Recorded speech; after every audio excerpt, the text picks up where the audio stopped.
Hello everybody, welcome to my channel. If you missed the other videos, we covered a bunch of other stuff in it. I've got 3 videos now on this.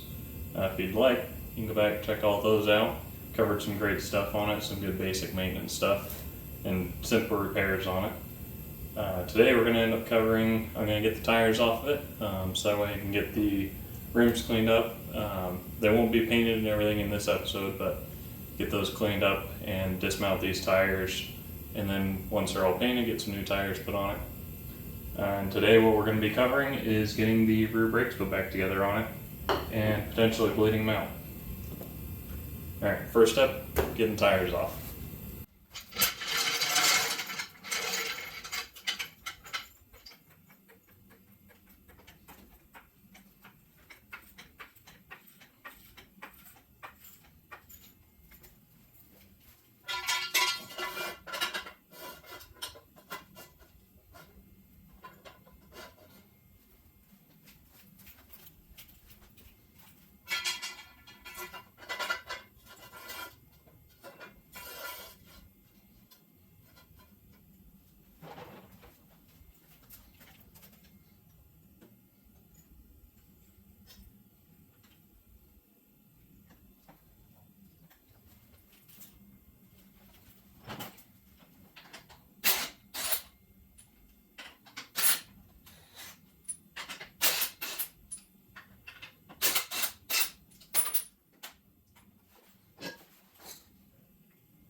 Alright, I've got all the wheels off it now. Let's see if we can't get these chunks of wood to come out of here. They might come out a little bit difficult, but I think I can get a pry bar in here and pop them right out of there.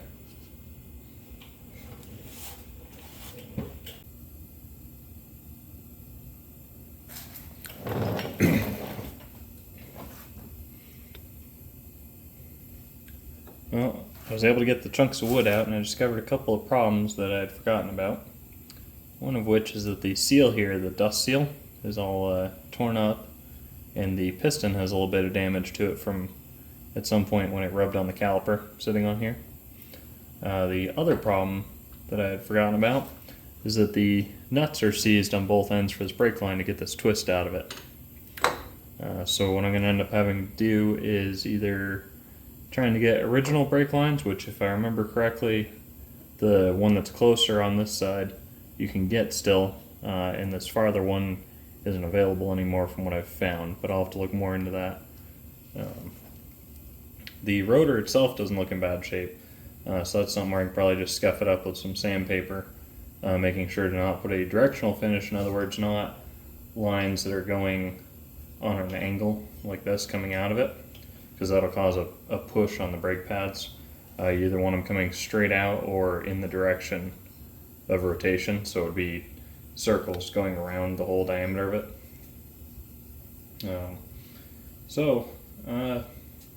only other thing I can do is show you guys the new tires that I have for it, and then hopefully next time you see them they'll be installed on the rims.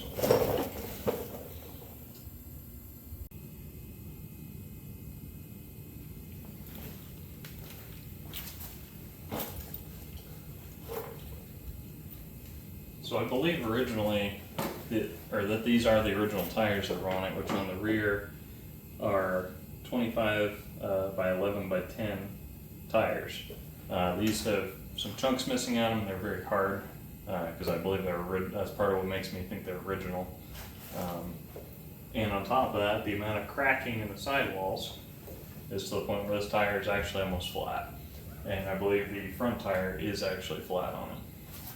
What's going to be replacing it, front and rear, different size in the front, will be